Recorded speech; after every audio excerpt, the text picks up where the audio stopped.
دا ډایټ خوراک دی که نه. موږ خو ډایټ خوراک ډېر زیات خوښوو، لکه بویل انډې شوې، بادرنګ شو، ټماټر شو، پیاز شو او سپینې وریجې ورته ویشوئ او هغې سره دا وخورئ. لږې شانتې وریجې چې لاسونه ما هغسې سلاد ورسره ډېر اخیستی شي، خو دونه مقدار کې چې تاسو خوراک کوئ که 3 ټایم هم کوئ که نه، دا کیدی نه شي ستاسو وزن زیات شي. ولې چې وریجې داسې لږې شانتې دي خو ښه ښکلې دې کې چې 2 اېشېدلې هګۍ تاسو واچوئ، ستاسو لږه به داسې ختمه کړي که نه چې تاسو به وایئ چې واقعي ما ډېر هیوي څه وخوړو.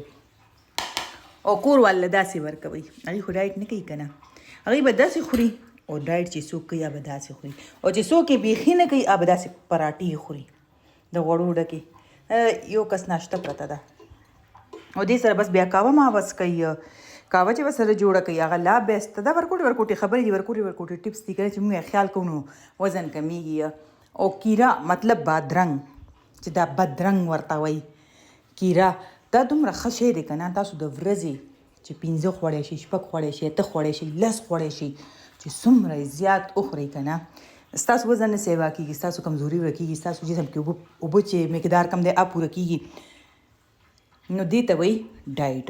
یشېدلې هګۍ شو، بادرنګ شو، یشېدلې شي نه که نه، او ډېر زیات پروټین نه بھرپور خوراک.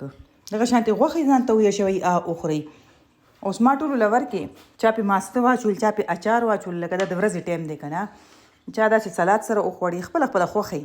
خو زما چې کم دی دا دی، دا زما پلیټ دی.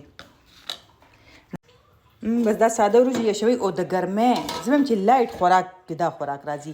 سپینې وریجې شوې تړکې سره یې پخې کړئ او د پاسه پې ماسته واچوئ هغې او پیاز.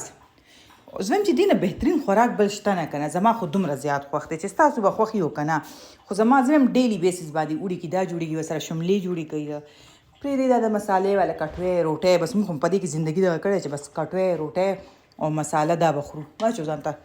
نو زه وایم چې داسې هلکا پلکا خوراک هم پکار دی چې سپینې وریجې پخې کړئ، ماسته سم ورسره استعمال کوي.